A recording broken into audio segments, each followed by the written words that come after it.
Before squid jumping into this month's top 10, I want to real quick talk about today's sponsor, Amino. Now you might be wondering, what the heck is Amino? It's a social network of millions of communities, including the fastest growing Splatoon community in the world with over 100,000 members. This is one of those apps that I've been using for quite a few months now personally, and honestly, it's just really personalized and it's just a great experience. In Amino, you can go into public chat rooms and make new friends, you can vote in polls or make your own, you can share your own opinions, post fan art, all of that good stuff. I'm actually in a public chat room right now, so if you want to come hang out and talk, go to the Meme Family. Yes, that's the name of this chat. If you think you'd be interested in this app, just click the pinned comment down below or the link in the description. Thanks for watching, and on to the video. I don't often talk about Splatoon, but the Octo expansion has breathed a new life into this game. Today I've got Failboat with me to discuss the hardest levels in the game.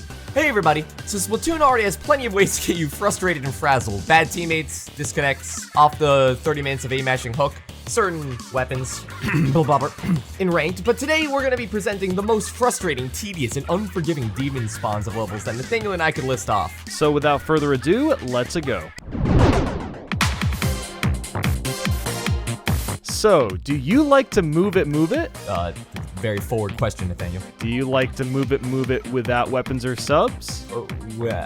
What? Yeah, that's basically what this mission is. The goal is to dodge enemy ink for 30 seconds, and you really have no way of protecting yourself. A barrage of bullets pour all over the screen, and you have to carefully weave yourself in and around them. Touch them once and you're dead. And if that wasn't enough, the last 15 seconds introduces an Octo Sniper on top of everything else. Even though there's only 30 seconds on the clock, the fact that you die from getting hit once sucks. We kind of butted heads a bit on this level because I can get this one in about half my attempts, but I think since your movement is so slow, it's still worthy to be here. If you did have access to your own ink for traveling, then this wouldn't be so bad, but that's simply not the case. We also decided to put this a little low on the list because there's a simple exploit you can actually do. You just have to be in squid form and pretty much just stay where you spawn. Then the most you have to do is move back and forth a little bit to dodge the sniper shots. Although it does make me pretty claustrophobic knowing death is playing leapfrog over my forehead. While this isn't really taken into consideration on its placement on the list, it's still worth mentioning because it's a pretty easy strat to figure out. But, as I always say, no pain, no grain.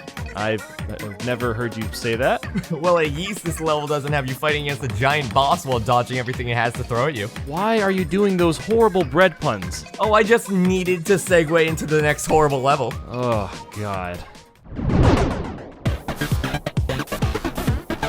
The Toastmaster Station. You better be ready to deal with constant incoming enemy ink because this moldy boss has gotten a serious upgrade since you last saw him. He isn't too hard to deal with in the beginning, but once he enters into his final stage, he starts to become a real pain. And even if you can rise up to the top and get past the walls, he'll be constantly putting you in a jam with all the enemies he has loafing around on his head. Plus it costs 3,000 credits to try, so if you do crumble apart while trying to fight him, you're gonna lose a lot of dough. Dude. The best way to handle him is to bake your time and paint his sides whenever you can so you can be ready to hop up and bring the grain. Dude, enough with the puns! Oh, they got too stale. And I've blocked you on Twitter. No!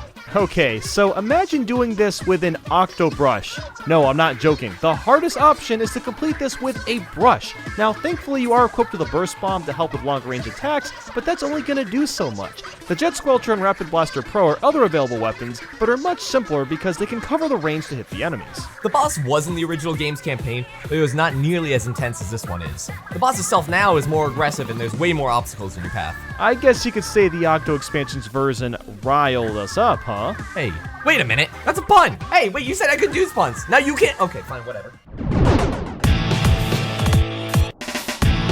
Now look, I love me a nice, hot, zesty shower, but don't even get me started with the Octo Shower. This level is actually the only one we're adding from the original campaign, but alas, the main objective is to defeat this UFO boss. He hangs on the threads of a few octocopters, and you have to destroy those to expose his tentacle and ink him up. And the reason this one is harder than the Octo expansion variant is because we're very specifically talking about doing the Octo Shower with the Octo Brush. Strap in and get ready for about a 6 to 12 minute goose chase as you jump, fling, and wildly swing around your short-range weapon like a kid that can't reach the piñata at their birthday party as the UFO flies away from you at every opportunity. You can use a little churro roll looking things, but the guy isn't always where you want him to be. And once he starts bolting around, it gives you that thought that maybe your 1000% completion of the campaign really isn't worth it. And even then, those churro roll things are devilishly hard to use. I don't think I've ever actually hit an octocopter with one using the brush.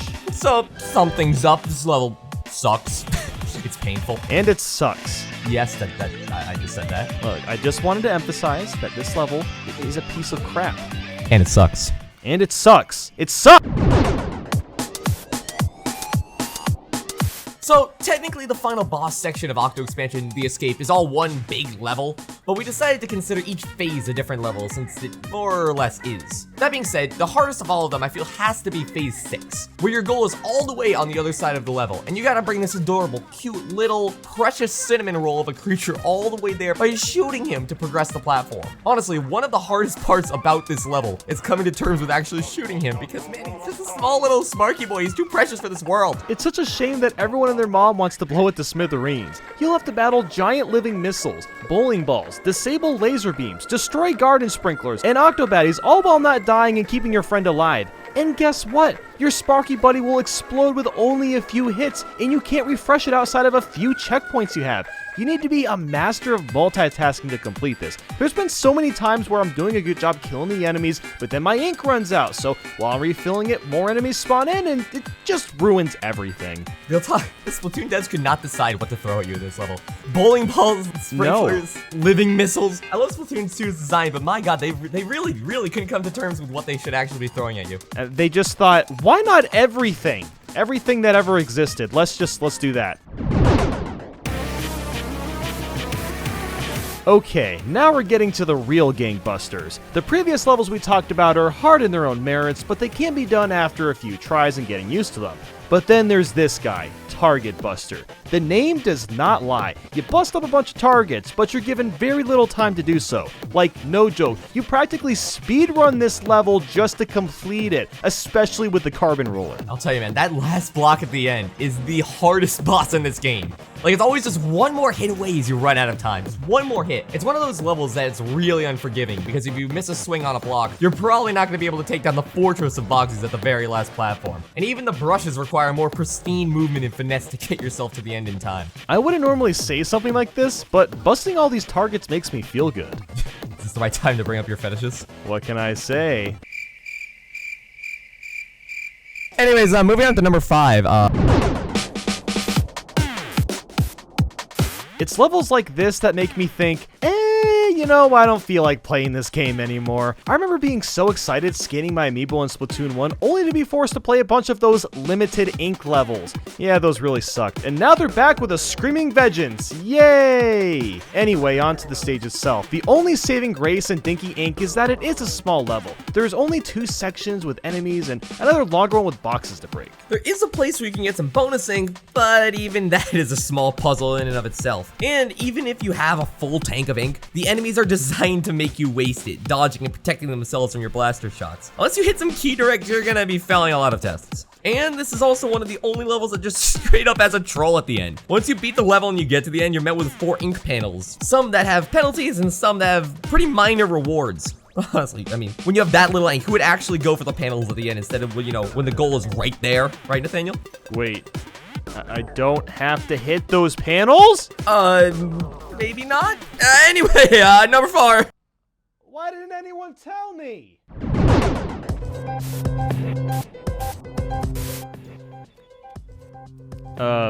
Failboat? You're supposed to read your lines now? Yeah, just having some bad memories, No!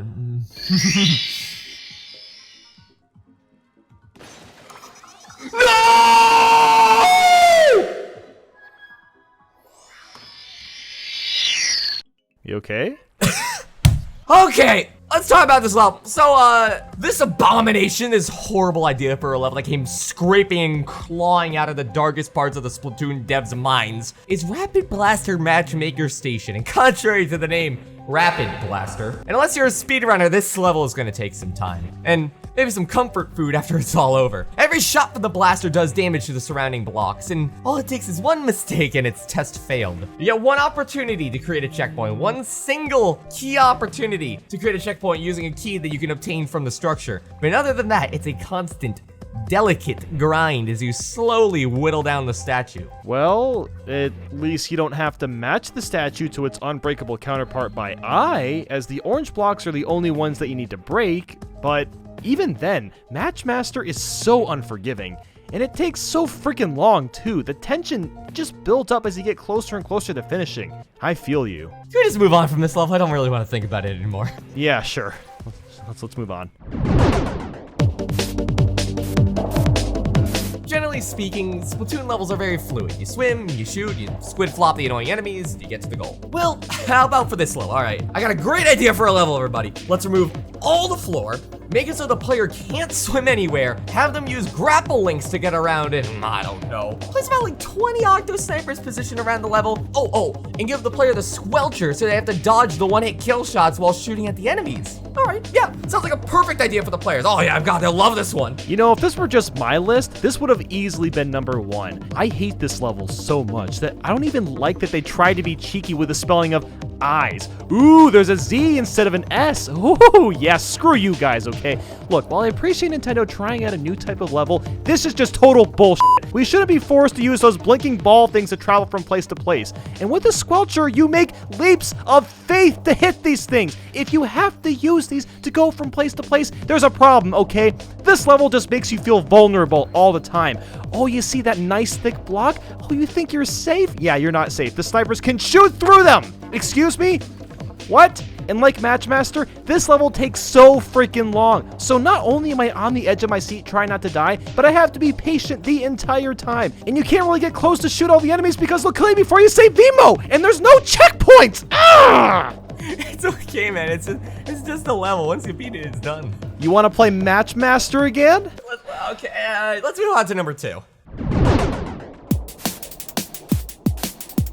There's no exaggeration to the title of this level. The girls got lots and lots of power. When you first started up, you notice you got all these weapons to pick from. Now I know what you're thinking. Oh yeah, the game is being nice to me for once. No.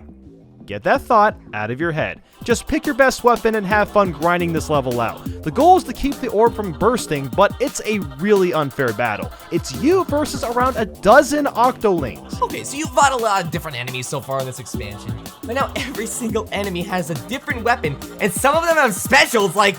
It's like, okay, this blaster is starting to get close to the orb. I better take care of him. And then from the other side of the map, the Stingray shows up and you throw a bomb over there, but then there's an armored up inkjet comes across the horizon ready to shove the orb up your... But to be fair, you can't heal the orb by shooting at it, and the Octolings always have the same pattern, so you can figure out strategies to managing them. But even then, this is a tough cookie. There's no patience or dumb gimmicks this time. The level takes straight up skill and willpower to finish. But enough ramble. If you can't call her #1 pick, then you probably just haven't played the Octo expansion. Alright, so I'm not gonna play the reveal of this level up. You guys already know what this is. The absolute hardest level in the game. Or should I say, levels. That's right, everybody. It's a 4-way tie between grab and go, smash and dash, bust and run, and break and bounce station. Yeah, I know, okay, I know what you're thinking. Sure, it's easy to beat it the first time. All you have to do is break a thing. Well, okay, Mr. Smart Guy. Then what? Try doing it again. After that, it becomes an unbeatable level. Literally impossible. There's straight up no goal and no hope of surmounting the hardest levels in the game. Yeah, I'm just kidding. We're talking about Interagency, secret final boss of the Splatoon 2 Octo expansion. It's the one you unlock after beating all the levels in the game. Of course, it's the secret final boss. It's a one-on-one fight with Agent 3, and good golly Lord Almighty, best of luck beating this. There's 5 phases, each one offering its own challenge. You're gonna get constantly bombarded with different specials, shots, and you'll also learn to hate the auto bomb. Like, I don't know if it's just me, but I swear the auto bomb's hitbox is bigger than it normally is because I'm always dying there. Apparently in the minority in this way of thought. But I didn't actually think the fight was too bad. I mean, I beat it on my 3rd attempt, and I was kind of honestly thinking that there was something was going to come after it. Well, we can't all be as talented as you.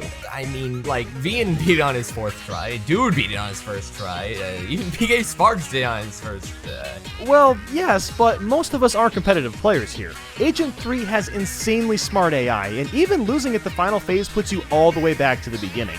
It can be a fast fight technically, but for most people you'll spend a lot of time avoiding attacks and simply trying to stay alive.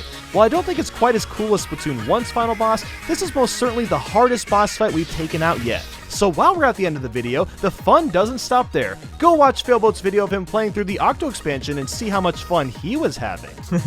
Yeah. Fun.